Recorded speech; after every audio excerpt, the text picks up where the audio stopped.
Alright, so here's the kind of final video of what I'm doing with indoor SeaGlow on this pair of Chrome Low 6s. Black and chrome colorway. Picked these up for $50 in their original box. Both lace locks. Pretty dang good shape. Especially for $50, but they were a little yellow on the bottom. They really weren't terrible, but especially given they're 10 years old. But of course, keep in mind, the camera's always going to be a little bit of a shade difference. Usually looks a little more yellow on camera than they are in real life. But this is after a couple sessions of indoor SeaGlow. I actually only had one bulb for all this. One burnt out, and I had to get Amazon to swap it for me, which they did for free since I bought it direct from Amazon. So got a new bulb now, but I was kind of already done with these before then. So I wasn't trying to get them like crazy super icy because I'm really just kind of buying them to get rid of them. Keeping my 12.5s. These are size 12. And these are actually sold now. Just sold them last night. Made a good little profit on them. Bought them for the low, sold them, kind of medium. So a little over $100. But yeah, they look pretty decent. These were significantly more yellow. If you watch the older video, you could probably tell the difference if you watch them one right after the other. Whitened up the Jumpman a little bit too. It's actually kind of a silvery gray color. The Jumpman's not white, but it did actually help to put a little SeaGlow on there because it does work on white as well as it does clear.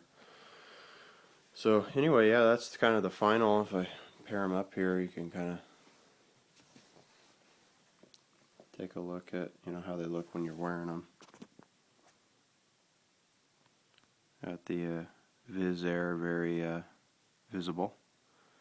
They look pretty icy from a street point of view when you got them on foot. So flip over and show the other side.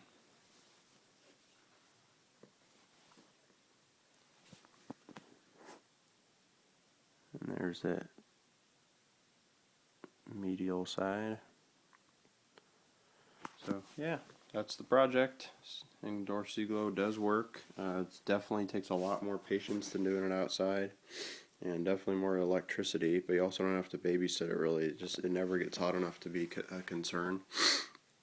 And I am again using those UVB reptile bulbs. These Concords are my next project. These are the same pair that I used in all the whitener brightener videos. They were amber orange.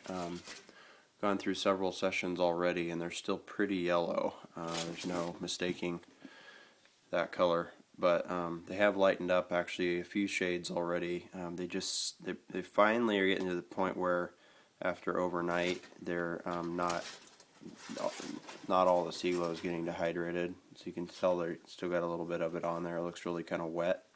That's after a full night's use.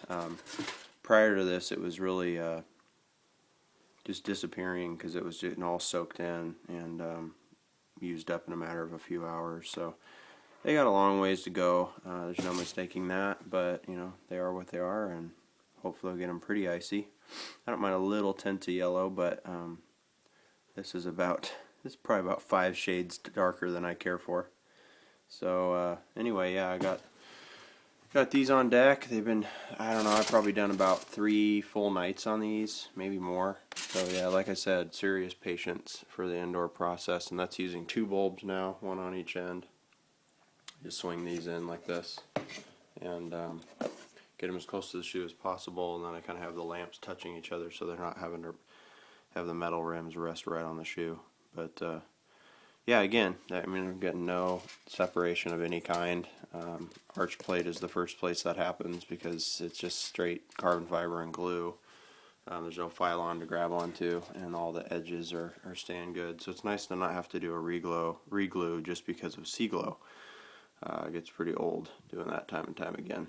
So anyway, got to run. Hopefully I'll have an update on these too.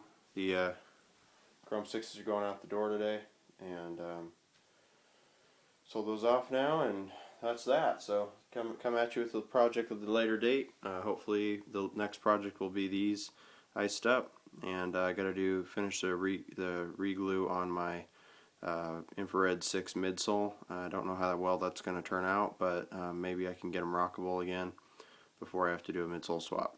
Alright, come at you later. Bye.